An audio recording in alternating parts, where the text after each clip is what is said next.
This is Sid Whedon, and this is the Psychic Weather Report for May 10th, 2025.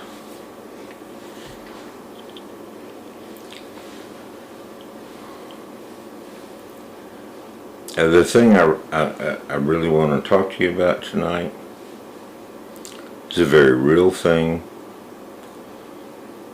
It's the high magic. You want to talk about magic? It's spirit animals. And it's important to draw a distinction, in witchcraft lore, there's this thing about familiars, that sometimes they're the witch, or the witch can turn into them, or something along that order, or that they go with witches, or they empower witches, whatever. I'm not talking about that. I'm talking about spirit animals. They're very different. It's a whole different class of experience, but they're very real. And the spirit animal is basically that animal that is, it may be ordinary to your world, where you live, your environment and all, but it appears in extraordinary ways. It tends to carry power. It tends to be like an omen, like you see this and you know that there are important energies moving your direction. You don't own the spirit animal. You don't corral them. You may not even feed them. They simply appear at those times when they should.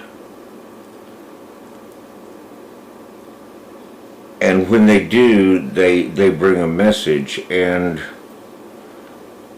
I had one of those experiences, excuse me, today. And this is going to sound terrible, but I can't talk to you about it. But I still want to find a way to talk to you about it. I'm sorry. I don't mean to be difficult, really, I don't. But I cannot speak directly about this experience. I can speak indirectly about it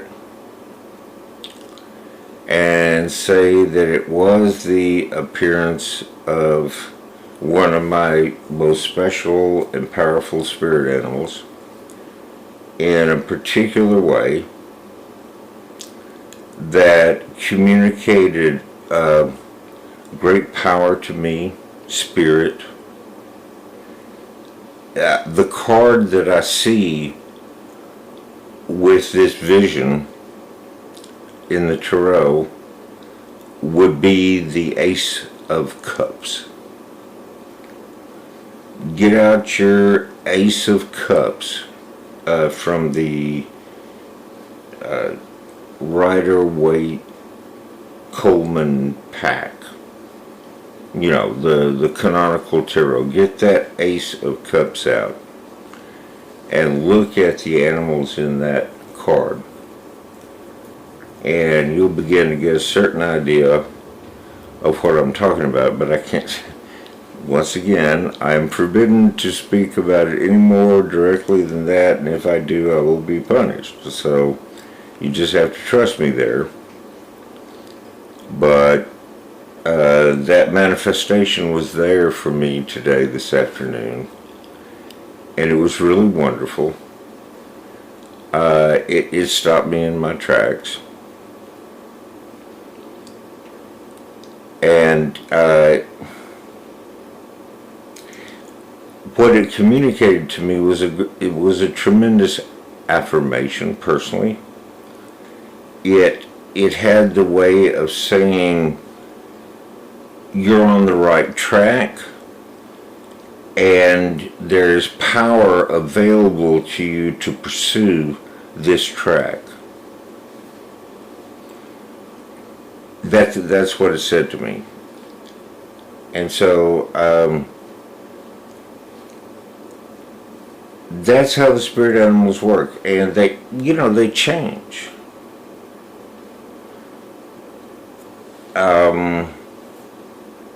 I've had them come and go, where they were really important, really a part of my life for a long time, and then all of a sudden they're just gone. Don't see them anymore. Boom, gone.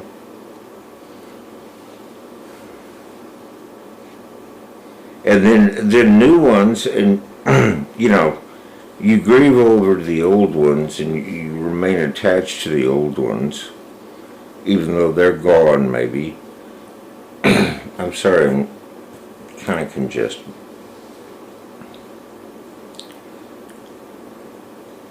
And so that will kind of blind you sometimes to the new ones. And I've had some new ones come up.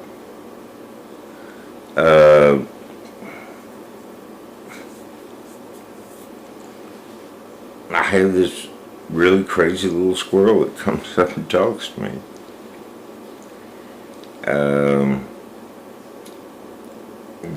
I have a couple of birds that when they appear, that's really pretty special. I have a couple of bugs. Bugs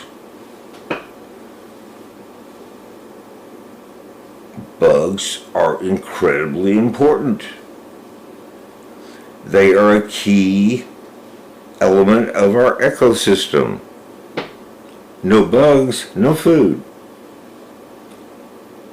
I mean, when I see a bee, a honeybee, a bumblebee, or any other kind of pollinator like that, oh my God, I cherish them.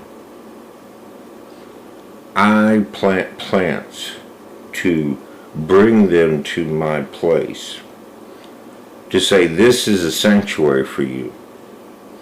Here you will find food. I even had a watering trough that I put out for bugs. I love bugs. I don't like mosquitoes. I don't like roaches. That shit. No, I don't like any of them.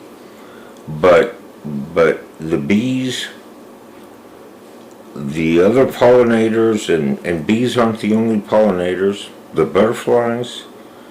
Oh my God. If I have a beautiful butterfly come to the yard, grace me with its presence, I mean, it makes my day. I mean, I will call Mary and say, I just saw a butterfly. Yeah, I do.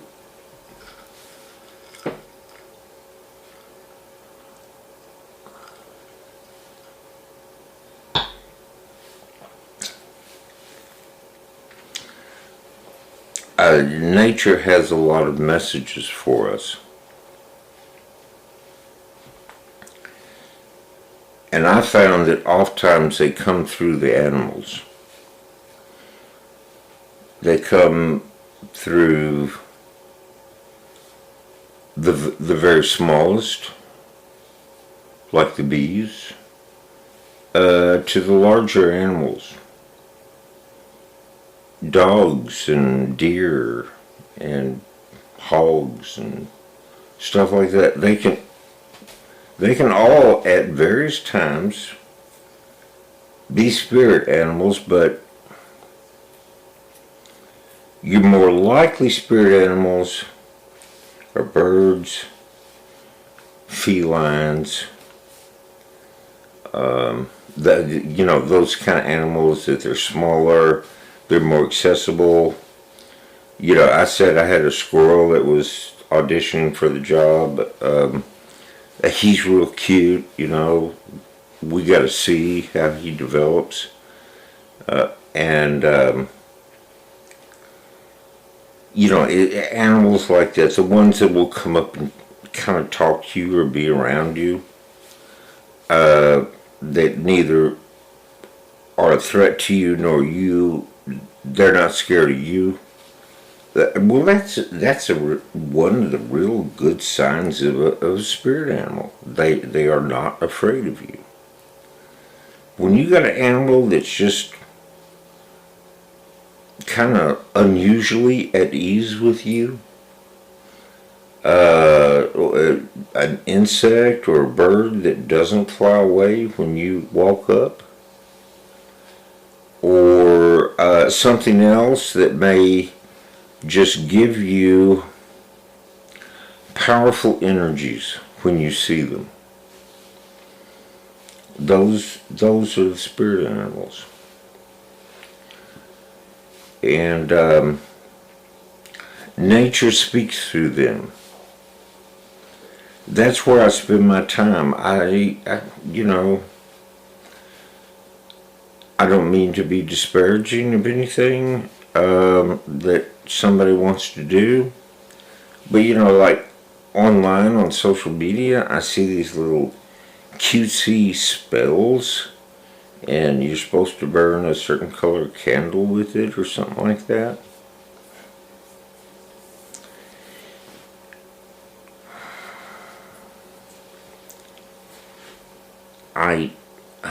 I don't want to be unkind, but if you're serious about magic,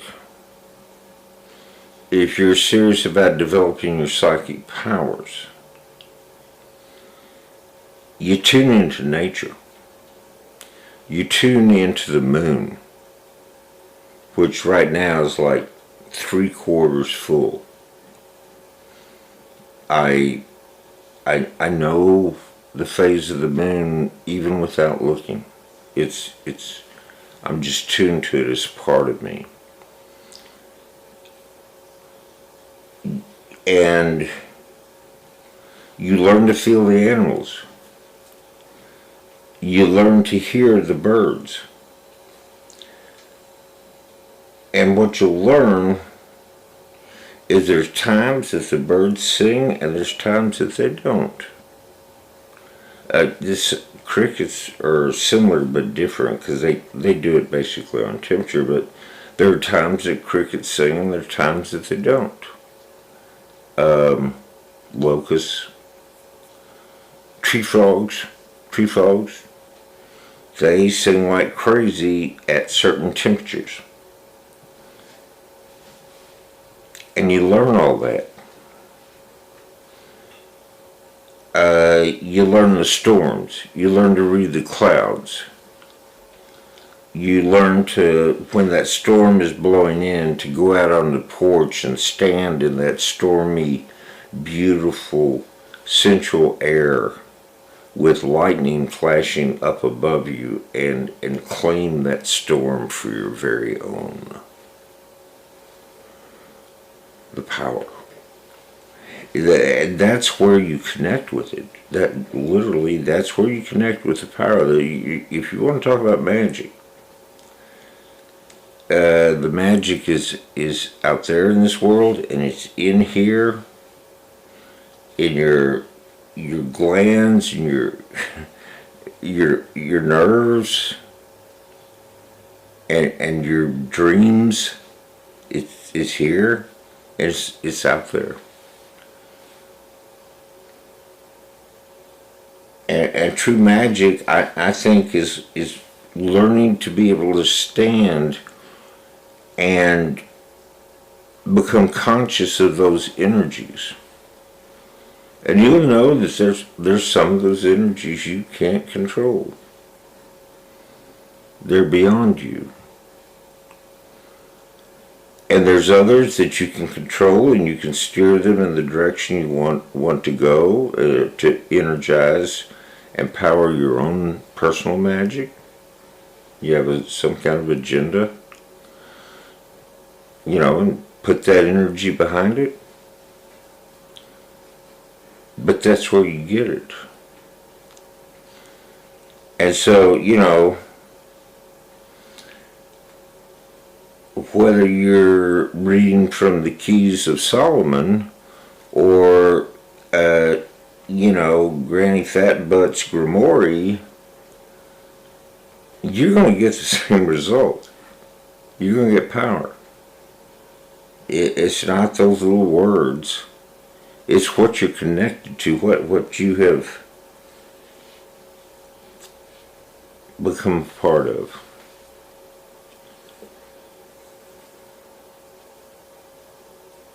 That's the realm of the spirit animals. That's where they live. That's what their energy is.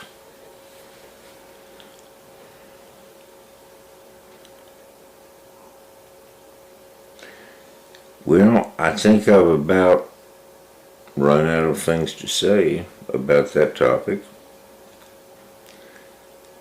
And it might be a good idea for me to just sign off at this point.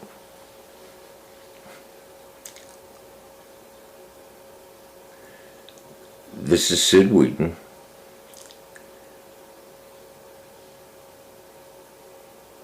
And this is the Psychic Weather Report for May 10th, 2025. Thank you for listening, and good night.